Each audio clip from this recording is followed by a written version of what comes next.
Assalamualaikum Buya. Waalaikumsalam. Saya mau nanya Buya, maaf di luar tema.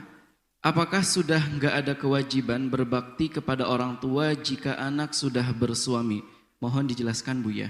Selagi Anda masih menjadi anak, tetap berbakti pada orang tua. Kecuali Anda sudah berubah tidak jadi anak.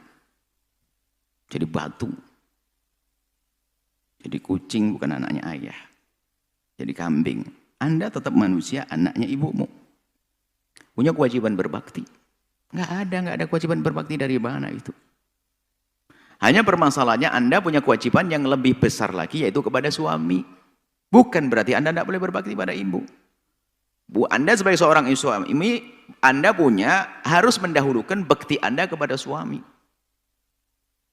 Nah, di sini ada rentetannya. Maka suami yang baik, lah ini loh. Kalau Anda merasa suami yang baik, istrimu itu tetap punya kewajiban berbakti kepada ibundanya dan ayahandanya.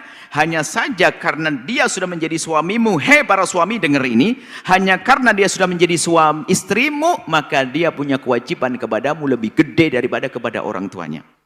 Maknanya bukan kewajiban kepada orang tua tidak ada, tetap ada. Nah, kesempatan Anda sebagai suami yang cerdas, yang hebat, yang baik, dengar. Kalau tidak dengar tidak baik.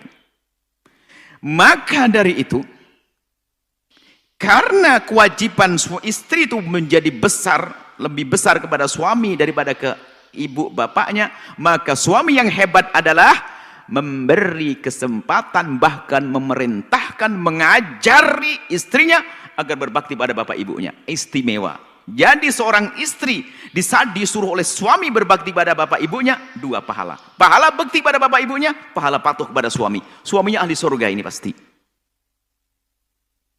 Dengar wahai para suami. Ada suami melarang istrinya berbakti pada bapak ibunya. Na'udzubillah. Salah baca kitab Uqud Dilijen. Kamu sudah diberikan padaku, kamu gak oleh orang tuamu. Ini salah. Salah baca, bukan kitab yang salah baca. Jadi betul seperti itu, seorang istri punya kewajiban besar kepada suaminya. Yang di nomor 1 kan suaminya, karena imamnya. Tapi kepada ibu bapaknya tetap. Lalu bagaimana caranya? Suaminya yang membuka pintu untuk berbakti pada bapak ibunya. Dalam bahasa sederhana, begini, wahai istriku, kemanapun, apapun urusan keluar, kamu harus izin kepadaku. Tapi kalau untuk ngabdi kepada bapak ibu, bebas. Harus begitu dong. Artinya wahai suami yang baik, beri kesempatan kepada istrimu yang dia adalah lahir daripada seorang wanita. Dia bukan lahir dari batu. Kadang suami tidak menghargai orang pertuanya. Dia pikir istrinya tuh nemu di pinggir jalan, begitu keluar dari pohon, begitu. Sehingga istrinya diputus dari bapak ibunya. Na'udzubillah, suami model apa ke begini ini? Bikin sedih suami-suami seperti itu. Suami yang hebat adalah jadikan istrimu istri penuh berkah. Bagaimana caranya? Jadikan istrimu, wahai suami, istri yang bisa berbakti pada bapak ibunya. Maka seorang suami yang mempunyai istri yang sangat baik dengan bapak ibunya, maka ketahuilah itu adalah istri yang menjadi sebab keberkahan. Dan dia sangat mudah patuh pada suami. Begitu sebaliknya, begitu juga. Jika seorang istri mempunyai suami yang sangat baik dengan bapak ibunya, yang sangat berbakti pada orang tuanya sendiri, sang suami maksudnya, maka Anda punya suami yang sangat baik. Dan rumus rumah tangga yang indah adalah sederhana. Hei istri, ajari suamimu agar semakin baik dengan bapak ibunya. Hei suami, ajari istrimu agar semakin baik dengan bapak ibunya. Indah setelah itu. Mohon maaf, kadang-kadang memang banyak kejadian-kejadian. Kadang-kadang kalau kami ngangkat suara itu sebetulnya itu adalah ya semacam sambal agak pedas biar kerasa begitu. Bukan karena benci, tidak. Kami mencintai semuanya. Ada memang sebagian laki-laki yang salah berpikir. Sehingga nggak boleh istrinya berbakti pada bapak ibunya. Masya Allah. Atau seorang istri melarang bapak suaminya membantu pada ibunya sendiri. Na'udzubillah. Semua hidup kita indah dengan keberkahan melalui orang tua kita. Dimudahkan kita berbakti pada orang tua. Wallahu a'lam bishawab. Bagaimana bentuk bakti anak perempuan kepada ayah ibunya saat dia telah menikah? Karena terkadang orang tua sering salah paham dan membandingkan masa sebelum nikah dan saat setelah menikah. Banyak ibu-ibu kehilangan anaknya setelah menikah. Sampai-sampai apa kata si suami? Kau ikut emakmu atau ikut aku? Sorgamu di bawah tapak kakiku. Iko laki nan bontu iko laki Fir'aun. Makanya ibu mencari calon menantu, jangan tengok kayanya, jangan tengok PNS-nya, jangan tengok statusnya, tapi pandanglah dua iza ja'akum man tardawna din, calon menantu tengok agamanya, wa khuluquhu, tengok akhlaknya. Betapa beruntungnya orang yang memberikan anak gadisnya kepada Ustadz Saidul Tombang dan Ustadz dulu. Makanya bilang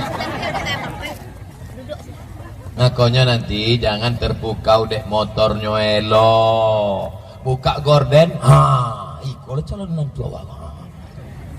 Jangan terburu-buru, mungkin ini ndak sembayang, ndak penting sembayang. Iko motornya Alphard, dan iko Al-Fatihah. Sebulan nikah anak awak menangi balik. Oh ma, menangi di apa? Rental. Motor rental. Kalau menantu ibu baik, dia akan berkata, oh makmu sedang sakit. Jawab teleponnya, datang rawat, belikan makanan enak. Karena kau kenal dengan aku setelah kau gadis, setelah kau kuliah, setelah kau dewasa. Sedangkan emakmu itulah yang mengandungkanmu 9 bulan 10 hari, dia yang menyusukanmu.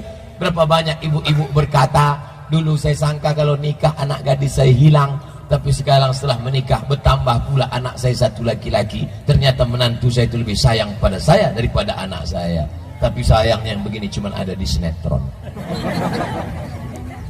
Mudah-mudahan anak gadis ibu dipertemukan dengan lajang yang soleh-soleh.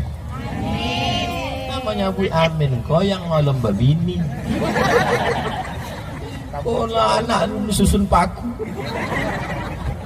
Untuk anak-anak awak, betul? Bapak-bapak, ibu-ibu yang mengaminkan itu tujuannya untuk anak-anak awak.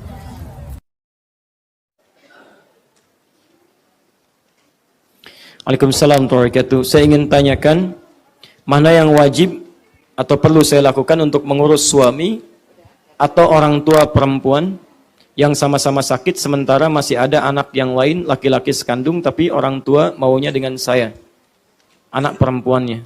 Terima kasih. Sebentar saya cerna dulu ya.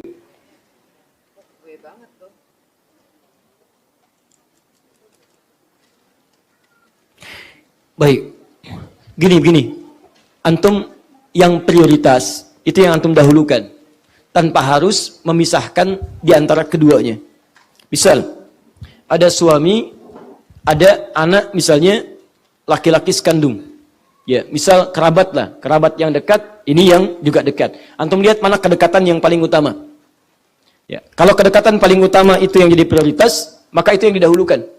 Misal suami istri dengan anak paman, maka lebih jelas, lebih prioritas suami dengan istrinya dibandingkan dengan anak pamannya.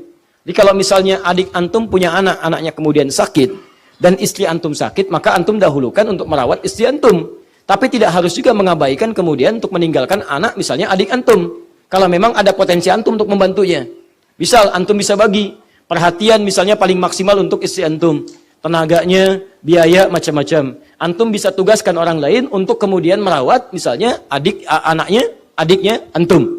Sementara masalahnya orang tua meminta supaya diberikan porsi maksimal untuk misalnya anaknya adik antum. Apa yang harus dilakukan? Dilemanya antara merawat pasangan hidup dengan perintah berbakti kepada kedua orang tua.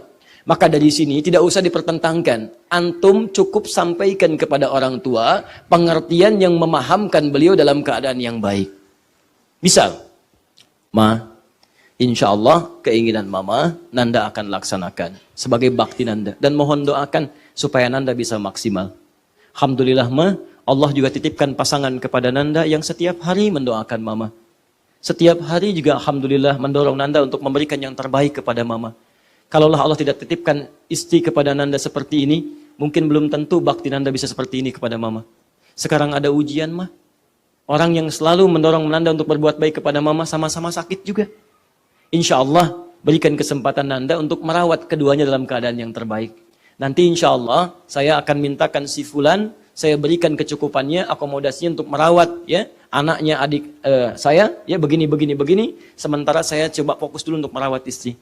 Mama tolong bantu, mudah-mudahan sehat dalam keadaan yang terbaik untuk keduanya. Kalau kalimat disampaikan dengan cara yang terbaik, saya yakin insya Allah akan mendapatkan jalan keluar.